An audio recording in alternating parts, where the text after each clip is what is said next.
Okay, now we have West Virginia interim coach Josh Eilert with us. Coach, when you're comfortable, get us started with some general comments. Yeah, first and foremost, I'm very grateful and thankful to be here in this position, to carry the torch at West Virginia and follow a Hall of Fame coach is not lost on me. I'm excited for the opportunity, excited to help represent West Virginia and lead the charge. We've had a couple good weeks of practice, and things are going well, and we're excited where the program is going. Okay, remember, if you've got a question, raise your hand. We'll get a wireless mic to you. Let us know your name and your affiliation. Questions for Coach Eilert? Got one here on the front row, and we've got one over here on the second row as well. Let's go to the second row. Over here to your left, Coach.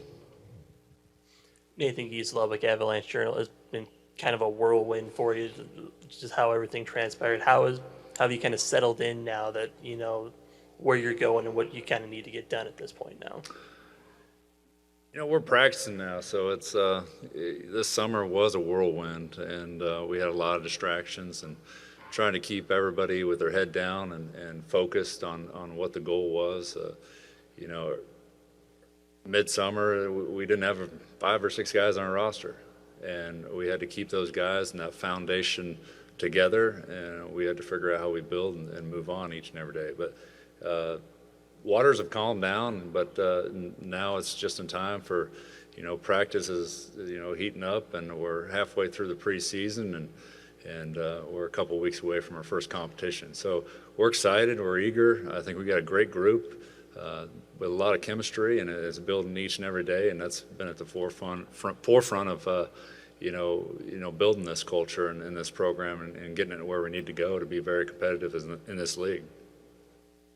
Coach, we're going to be in the middle in the front row here. Hi, Coach. Ryan Roberts with Riverfront Cincy. West Virginia has a lot of history with Cincinnati from the Big East day.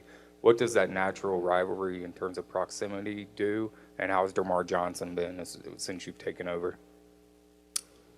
It's nice to have, I talked to Coach Miller and Coach Dawkins, and it's nice to have a couple more, you know, teams in our league in our time zone. So, you know, the travel in this league, it can be a bear, and it certainly has been a bear for us, you know, at West Virginia, because, you know, we were the outlier in the league. Now we got a couple more in our time zone, and it's going to make things a little easier. And you mentioned DeMar Johnson. He's been awesome from day one. You know, he hasn't quite been there a year yet, but we hit it off from the beginning, and he's an ultra competitor. Every day he wants to compete, whether it be at pickleball or golf or whatever it may be. He's an ultra competitor, and it rubs off on our guys. And a high character guy that you can build a program around as an assistant as well. Okay, we're going to go here to the middle, about 3 rows back, Coach. Yeah, Coach, Kevin Sweeney from Sports Illustrated. Obviously, you guys have been relatively active recruiting future classes this fall, despite some of the uncertainty. I guess my question would be, what went into the decision to do that, and how have you balanced explaining that uncertainty to recruits? Yeah, there's an interim tag, and I'm mindful of that, but the way I see it, I'm the head coach for a 10-month period. Now, you know, it's come down to about 6 more months on my contract, but I plan on being here. Our assistants, you know, we got a great group of young assistants that are eager every day, and we're building a culture, and we plan on being here. And so when we go out and recruit, that's the message that we portray to them. And you know, so on the recruiting trail, we just sell what we have, and we have a great group of guys that want to work every day and bring the energy every day, and a staff that guys are going to gravitate towards. So we tell a lot of them we have one of the best staffs for individual development in the country, and I really think we do. So we sell that to those guys, and we're going to keep recruiting and put ourselves in the position to have this job in a year. And I know I'm mindful enough to know that we got to win games, and we will win games, but we're going to recruit for the future as well. Okay, we're going to be here in the middle, Coach, on the front row. Neil Meyer with the Front Office News. You talk about a guy like DeMar Johnson, obviously with the new blocking charges rule, that's been placed. DeMar put out a tweet saying that he took a couple charges in practice the other day, and then the league came in and told him that they're not calling that anymore. Could you just walk us through that conversation with him a little bit more? What, the conversation about the? About how that charge went, he was kind of laughing about it a little bit. Yeah, DeMar needs to get in the weight room a little bit more. I think he's a little allergic to the weight room, so he took that charge a little harder than most of us would. No, but it's been fun. He's the type of guy, and each of our assistants are the type of guys who they don't even need to stretch. You know, there's one opportunity that I saw in practice, and when we only had 10 guys, and one of them was cramping up, and I looked the other way, and DJ's running down the floor. We didn't skip a beat. One of my assistants just jumped in. They were ready to go.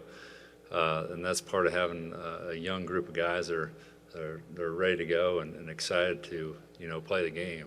And those guys are all still young enough to jump out on the floor and mix it up with our guys. Coach, we're going to go to the back of the room here, next to the last row in the middle. Yeah, Sean Walker, KSL Salt Lake City.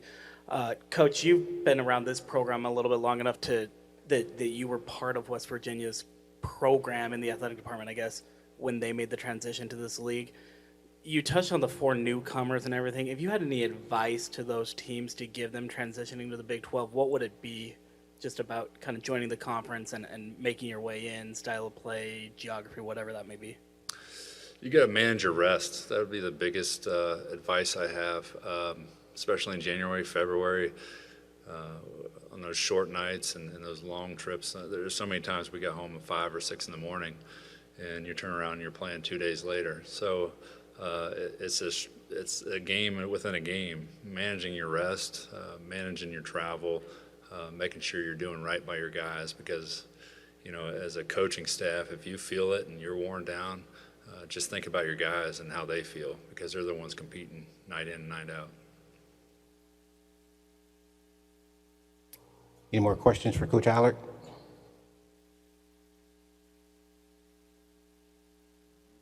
Not seeing any.